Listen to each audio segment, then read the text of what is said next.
So John Sheridan, the chief of the National Archive of UK, was one of the very fan of AkomaNtoso. Thanks to his projects and strategy, AkomaNtoso started to be visible and with concrete examples. So we need to thank these preliminary pioneer of AkomaNtoso. And now again, also today, we have a new entry in this pioneer work, and I leave the floor to John. Thank you so much. Okay, so I'm going to try sharing my screen, and I'm hoping that you can see my slides. I can't tell. So yeah, you can see my slides. Fantastic. So my name's John Sheridan. I'm the digital director at the National Archives, which is as much fun as it sounds as a job. It's a great place to work, and it's endlessly interesting. And I'm going to talk to you about publishing court judgments and tribunal decisions, brackets, in AkomaNtoso. Now, for not so much for students, but for the other speakers, they will remember that last year I gave a talk, completely different talk, about meeting the legal information challenges of Brexit. And I also spoke about the work that we do operating the government's legislation service, legislation.gov.uk. And truth be told, I'm a legislation guy. So I've been working with legislation as data since 2005, a long time. Now, obviously, if you're running a service as we do at the National Archives like legislation.gov.uk, you have all sorts of challenges. And again, last year, I was talking about the challenges of navigating the pandemic with the huge amount of legislation that was being made around all of that. So what happened? Why is it that this year I'm talking about court judgments for, well, at least for England and Wales? Well, in June, so this is the press release from the 16th of June, the government announced a boost for open justice, with court judgments getting a new home with us at the National Archives. Now, for hundreds of years, the state has not managed the publication of judgments. There's been various ways in which publication of judgments has been carried out, but it's not been done by or through the state. And this policy change is important because it's really the first time that a body that's part of the state, and we're a non-ministerial government department, part of UK central government at the National Archives, has taken this kind of responsibility for court judgments. Now,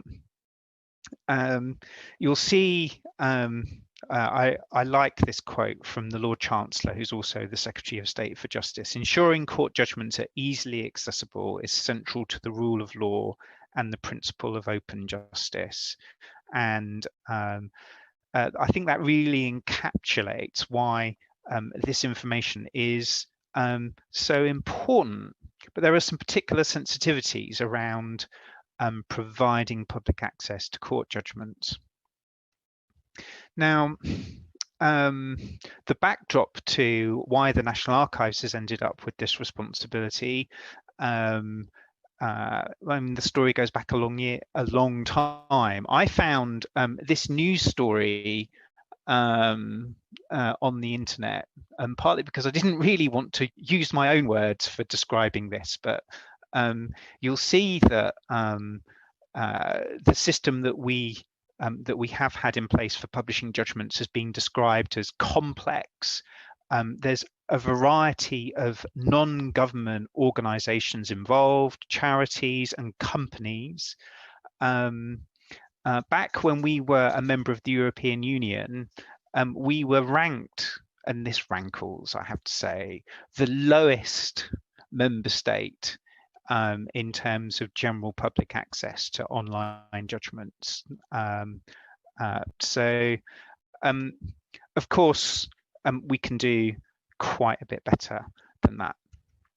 Now, currently, judgments in terms of free public access are available from a charity that over the last 20 years has done commendable work to publish judgments, not just for England and Wales, but for the other jurisdictions of the UK and related jurisdictions. So the charity is a British and Irish Legal Information Institute.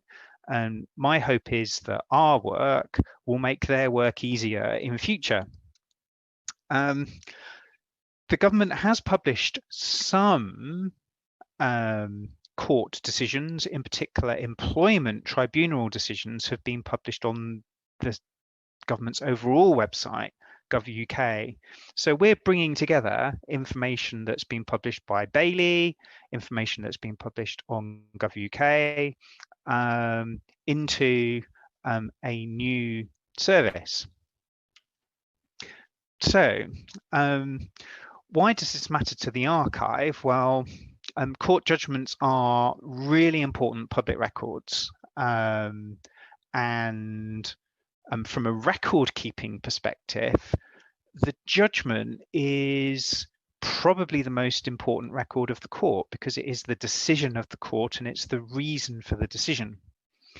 Now, in England and Wales, as not just a common law jurisdiction, but really the home of the common law, judgments are important because they are a primary source of law, in many ways as important as legislation for understanding the law. So for the National Archives, our work with judgments is giving us an opportunity to secure the records of these really important records of the court for the nation. It's part of an evolution with our existing responsibilities for publishing legislation. We're becoming the nation's legal publisher, not just its legislation publisher. And as a digital archive, by receiving the information straight away, not waiting 20 years or 30 years, we're able to add value straight away by preserving the court judgments as records and by publishing them, enabling public access. Now, we've received into the archive some data from Bailey. So we've got just under 50,000 judgments to begin with. And these are largely rich text format files that have been authored in Word. We're still in the process of trying to acquire the record, but 50,000 judgments is not a bad place to start. Now, our approach is to convert the documents into AkomaNtoso, and we expect to be publishing the judgments using AkomaNtoso as well as HTML as well as PDF. So a little bit about the documents. Court judgments in the UK are authored using Word. They follow a template, but the template is, I would say, it is stylistic, but not formalized. So there are no like Word macros that are enforcing any rules. There's no validation process that's enforcing any rules. There is a convention that certain parts of the content will appear in certain places in the document. You can see this is, I picked one at random. This is a fairly typical judgment with the header information, and then the document itself, relatively straightforward. I mean, if you've grown up with legislation, from many points of view, relatively straightforward, in the sense of numbered paragraphs with quoted content. Now, interestingly, that quoted content, it's important because it can be many different types of underlying material will turn up in a judgment as quoted content. So you can find legislation as quoted content, you can find portions of other judgments as quoted content. This example here, there's a portion of a contract, but you can actually find almost any kind of content being quoted in a judgment. So numbered paragraphs, quoted content, a lot of important information at the beginning of the document in the header. Now, in our context, we're receiving the documents. We have no metadata of our own. So in order to know anything about these documents, we're having to extract the information that we need from the documents. So our approach to handling publishing court judgments. At one end, we've got the judges and the clerks. So at the moment, what happens is that judgments are emailed to publishers, and we would like to replace this email process with a digital service that clerks to the court and judges can use for securely passing the judgments to the archive. And the good news is we already have a digital service that we call our Transfer Digital Record Service that does pretty much just that. So we're adapting that for clerks and judges to use. Now, once we have received the judgment, we are immediately going to run a conversion process of the documents to AkomaNtoso, primarily so that we get some metadata.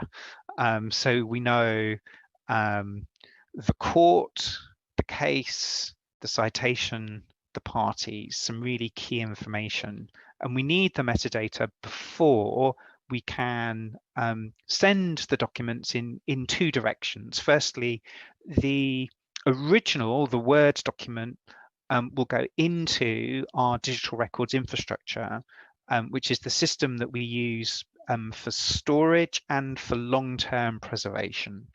And that's an existing system. And then the legal.ml, the AkomaNtoso documents, will go into a publishing workflow that will enable us to provide public access. From the converted AkomaNtoso documents, we will need to do some further enrichment. I'll say a little bit more about the conversion and the enrichment later.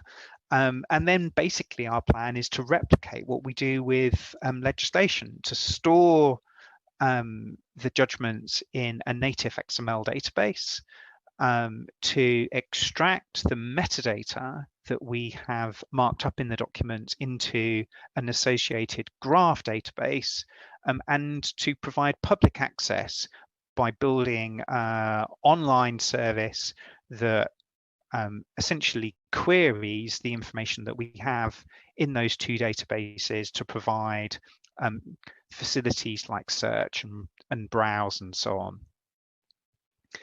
So that's our plan. The snag is that we need to achieve this plan by April next year. So we've got 7 months, not very long. So components of the service, transfer, storage and preservation, intellectual control, conversion, enrichment and access. And I'm going to jump to the bits that I think are probably most interesting for this audience around conversion to AkomaNtoso. So we're receiving documents in Word and we're expecting to receive documents as docx's, docs, and maybe some RTFs. We're turning everything into docx first, and we're developing a parser using the Microsoft OpenXML software development kit. So it's a parser in C# that is converting the documents to AkomaNtoso. We then plan, having converted the document, and I'll say a little bit more about the conversion process in a moment. We then plan to enrich the documents with some extra information. So things like where the judgment cites another case, we should be able to identify that. Where the judgment references a piece of legislation, we should be able to identify that and add markup to the document for the case reference, for the legislation reference. And we're going to do that using some existing capability that we already have for marking up, particularly references to legislation. That's a thing we've been able to do for a long time, as you'd expect as a legislation publisher, using a data enrichment piece of software called the General Architecture for Text Engineering, and basically running the documents, running the judgments through that process to add those links. And then extract all of the metadata on publication into the graph database. So we'll have the document database and the graph database side by side. Now in Access, we are in the process of researching what the user's needs are. We know quite a lot about what we think people will expect in terms of access, but we're relatively new to the world of court judgments. It's very different from the experience we have with legislation, where we have 15 years worth of user research to help guide our decision making. We think some of the things are going to be very similar, so that people are going to potentially value flexible ways of viewing the document. So being able to potentially see a table of contents that's allowing you to see parts of the judgment as well as the whole document. We know people value being able to point to specific portions of the document, so point to particular paragraphs and have a good URL for those paragraphs. We also know that people consuming our data like the fact that we have a good and reliable API pattern. Well, we have that for legislation, so there's some logic in trying to replicate that same pattern for court judgments, but we need to do quite a bit of user research to dig more deeply into the specific needs that users of court judgments are likely to have. We're looking to build a public service on the National Archives website, as these are public records. We know that having a faithful rendition of the document, so that the HTML rendition looks like the Word document that was created, is going to be important. As I say, we think that in-document navigation is going to be important. We know that rapid publication is important.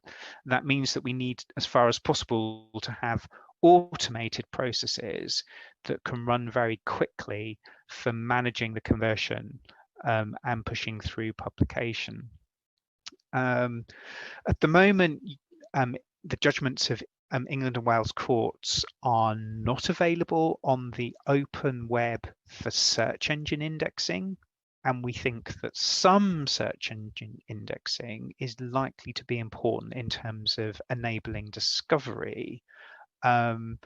But it may be that we don't want to allow the whole document to be indexed. It may be that we want just the header information to be indexed, or the header plus potentially a generated table of contents to be indexed. We also know that there's an expectation that we start to provide bulk access to the underlying data, and we'll need to address the issue around how that material is licensed. So why AkomaNtoso? Well, coming at this with not much time to do quite a lot of work, not only was AkomaNtoso the natural choice as the target format for managing court judgments, it was the only feasible choice. We know a lot about AkomaNtoso through our work with legislation.gov.uk, and as you'll hear from Matt Lynch, who's speaking straight after me, also for the use of AkomaNtoso in the Lawmaker drafting tool that's being developed for drafting bills and managing amendments to bills. AkomaNtoso very happily for us provides a good common standard that is capable of representing the decision of any court, any level of judgment. It's a model that can span the civil and common law, and the document-centric approach of AkomaNtoso works well, not just for legislation, but works well for judgments. I'm not going to say too much about this, but the work that's been done to develop AkomaNtoso so that it has a well-worked through model for court judgments is really helping us, because we're not at the moment having to do much thinking of our own. We're finding, touch wood so far, all of the elements that we need to be able to represent the important information about these documents as data. We're finding all of the elements that we need are already there, that the thinking has already been done.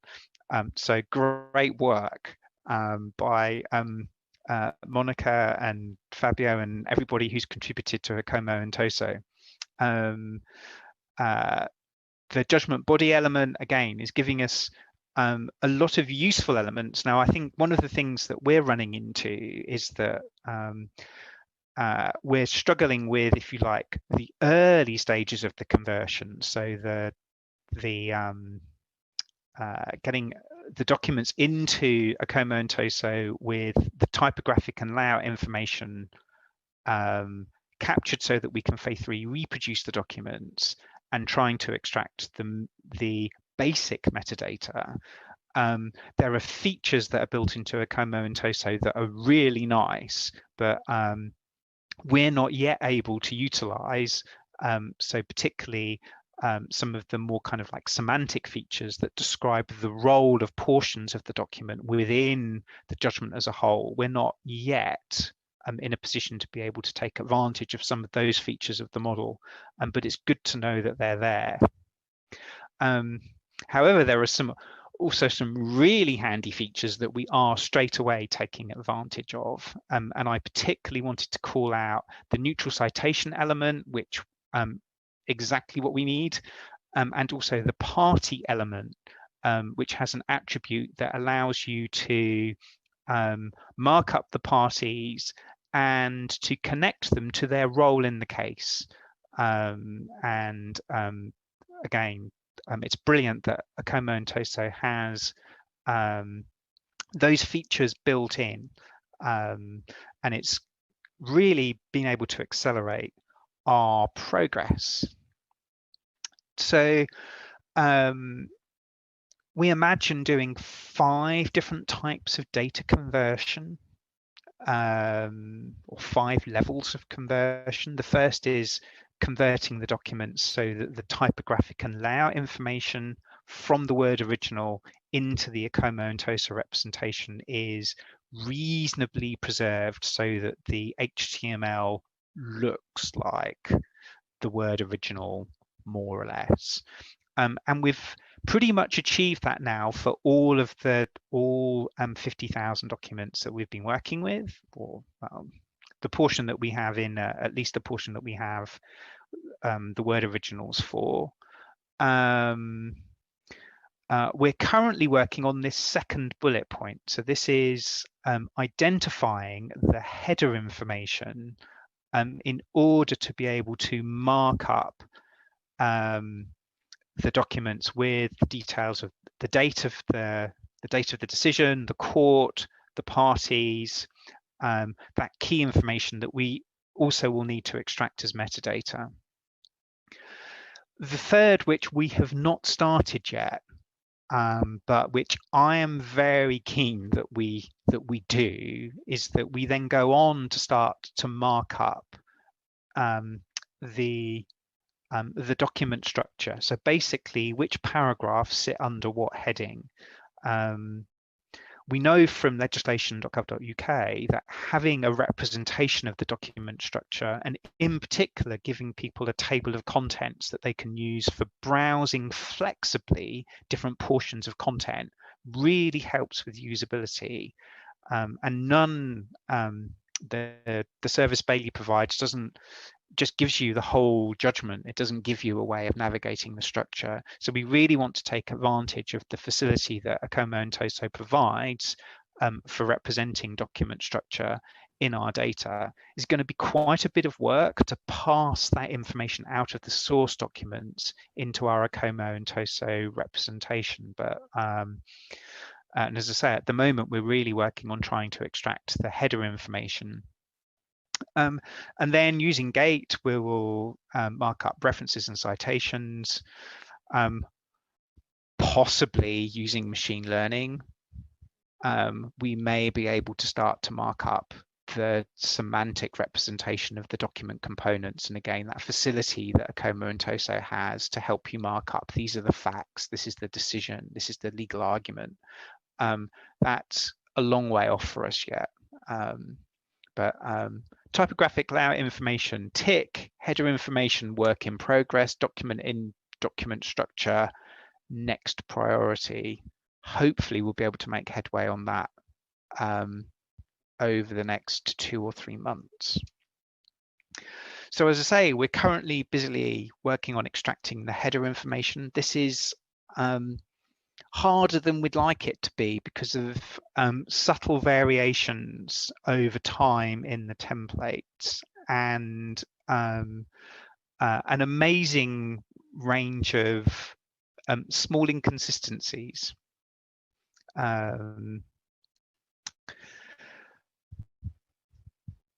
Where does this go though? In the medium term, so looking beyond delivering an initial service for publishing the body of judgments that we've received into the archive already and receiving new judgments and tribunal decisions for publication from April next year. The possibilities, well, there's many, and I can imagine repeating a talk about court judgments for the next decade, where each year there'd be an interesting element to discuss. So we would like to widen the scope of courts and tribunals that are transferring their decisions to the archive. There are particular sensitivities around, for example, the family courts. At the moment, very few decisions of the family courts, because of the sensitivities that you'll understand, the cases will involve children or very difficult crimes, potentially sexual offences. The decisions are not written down. The judiciary are looking at whether there are approaches either through anonymisation or through producing summaries that might allow some degree of greater transparency. The archive provides a good home for that kind of information, not least because we can store both the original records, which might be not available for public access, maybe closed because of the sensitivities of the information they contain, and at the same time we can also publish a summary. We also have a middle ground where we can make available information for people who come to the archive or come to a place where the information can be seen that is short of open publication on the World Wide Web. And again, particularly thinking about some of the sensitivities of the material that you find in court judgments, this ability to start to gradate access and make decisions about what we're going to fully publish openly, what may need to be processed in some way, such as redaction, or summarized, and what may only be available through a more limited route, short of full open publication on the web, is one of the ways in which we can start to navigate quite complex territory around, on one hand, widening transparency, but on the other, making sure that sensitive information is handled appropriately. We can also see the possibility in future of enabling what you might call non-consumptive research, as well as providing access to data for people to reuse where the information has been published. Where the information hasn't been published, still providing ways in which you might be able to ask questions of the data set of court judgments and tribunal decisions.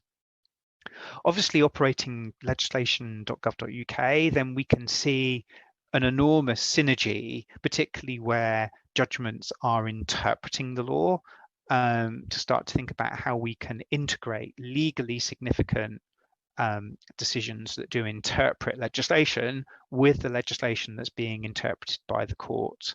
And that's going to open up some important possibilities for us in terms of how we develop the legislation.gov.uk service. Now, at the minute, the approach that we are introducing is, I suppose you would call it the throw the document over the fence approach, right? So the judge writes the judgment, the clerk supports the judge in enabling that to be passed to the archive, but effectively the judgment is thrown over the fence to the archive, and the archive manages preservation and access. There's a very interesting report published in December in New Zealand that talks about judgments as data, and in particular imagines a system that potentially gives the judge greater control over what is happening with the judgment data, and imagines a wider judgment system based on AkomaNtoso. Now, when you listen to Matt Lynch describe Lawmaker, if you then check back and have a look at what the New Zealanders are talking about judgments as data, you could see how a Lawmaker type tool could really help give the judge the kind of control that it may be necessary for them to have in terms of selecting what parts of a judgment are published, maybe selecting what parts of a judgment are made available for search engine indexing, and moving beyond this throw the document over the fence model. So all sorts of possibilities in future. Short term, just stand up a service. So the last thing I wanted to say was just, I suppose, reflect generally where we are in terms of our AkomaNtoso adoption in the UK. The as enacted and revised versions of UK primary legislation, so that's the primary legislation on legislation.gov.uk, that's all been long available in AkomaNtoso, so that's done. Matt's going to talk about Lawmaker and where that gets us with UK Parliament bills and amendments and Scottish Parliament bills and amendments. The government-made legislation, UK secondary legislation, is done. Retained direct EU legislation, the law that we've incorporated as part of Brexit, as part of the EU's acquis that has been incorporated into UK domestic law. That's also available in AkomaNtoso. And now we've started on court judgments and tribunal decisions. What you can see is that the UK is working its way through having, and without anyone actually making a public commitment to doing this, and I'm not making a public commitment to doing this, but we are working our way through to having all of the primary and important legal documents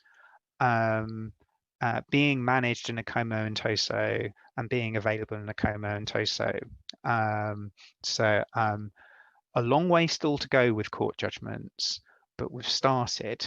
I think I just wanted to give everyone that piece of context, just in terms of how far the UK has come in terms of its adoption across all branches of government in terms of adoption and use of AkomaNtoso. At that point, I'm going to stop and see if there are any questions. Thank you so much for this very important talk that opened a new chapter inside of the serialization of AkomaNtoso of legal sources, very important for completing the legal knowledge as a whole. So the legislation is not alone, basically has a lot of inputs coming from judgment and case law. And there is a question from Cécile Gouache from the European Commission, very interesting. Will you use ACLI to identify those converted cases or any other? Do you keep a reference data to identify courts, for instance? Do you ever deal with spelling mistake and so far? And finally, there is a very frequent question concerning GDPR, because also, you know, we started in Italy, my group, to convert judgments, and we have many of sensitiveness, you say, about GDPR. Yeah. So I'll deal with ECLI first. The first thing to say is that we definitely could, as part of this work, I think, in a way that we weren't able to implement ECLI when we were part of the EU, because the state didn't have a database of judgments, and now we're building one, and we're building one using proper standards. So we have the information to be able to implement ECLI. It's not my decision as to whether we do,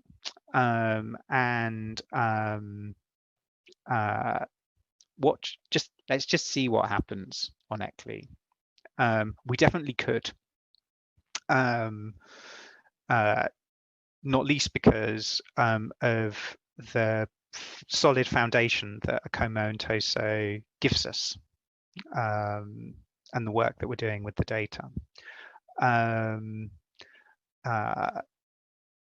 It's interesting in terms of the editorial concerns, spelling mistakes and that kind of issue. So we, as an archive, are viewing the judgment as a record. So it's not our job to correct the record. And it's interesting because it's the archival perspective is a different sensibility from a publishing perspective.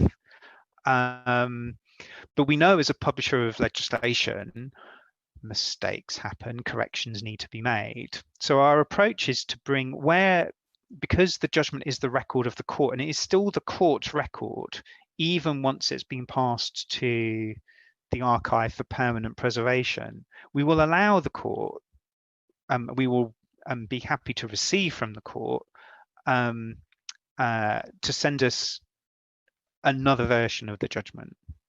And it's normal for there to be an unapproved version of a judgment and then for it to be followed by an approved version of the text.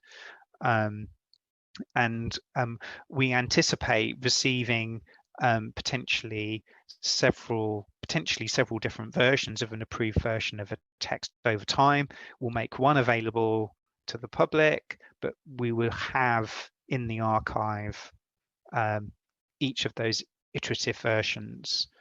In terms of GDPR or post-Brexit, we now have the UK GDPR, so the retained direct EU regulation incorporated into our domestic law, the UK General Data Protection Regulation. We have a legal basis under that law, which is archiving in the public interest. So because we're a statutory archive, because the judgments are public records, because we're receiving them as public records as part of our legal responsibility to preserve those records and provide reasonable facilities around access, and because that's in statute, we have archiving in the public interest and an explicit statutory authority for processing that information for those purposes. So that gives us a really solid legal basis, and it's one of the advantages of the archive doing this work, because unlike any other publisher, we stand on firm statutory ground under the Public Records Act and our role under the Public Records Act. Now, we still have to navigate the issues around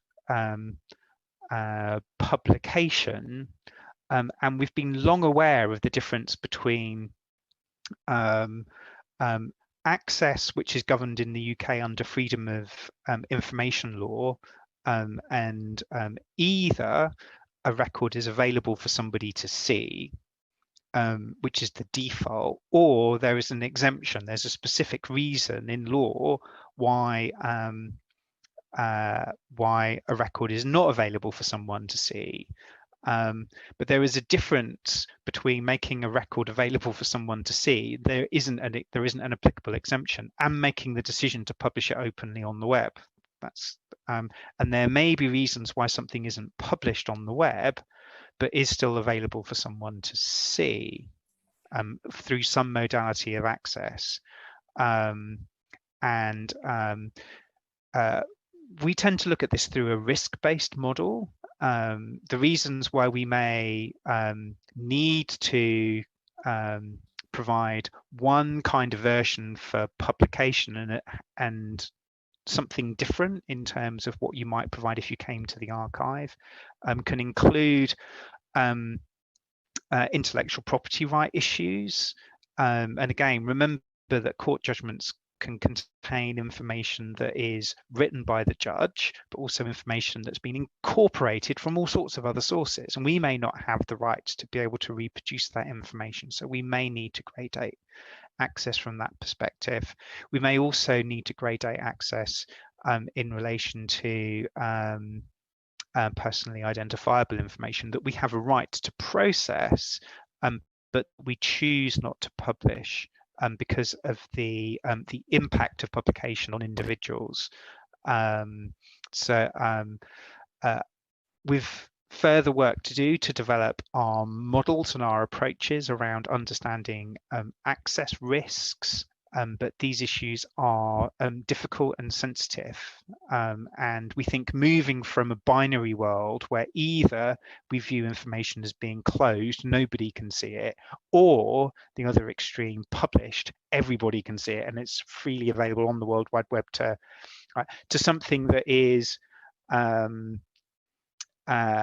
where there's several points, where at one end there's published on the web, available for indexing by Google, and then various points of modalities of access back from that before you run into closed, nobody can see it. We think that's one of the ways in which we can start to balance some of the complex and conflicting rights issues, transparency of justice on one hand, rights of individuals, rights of intellectual property holders on the other.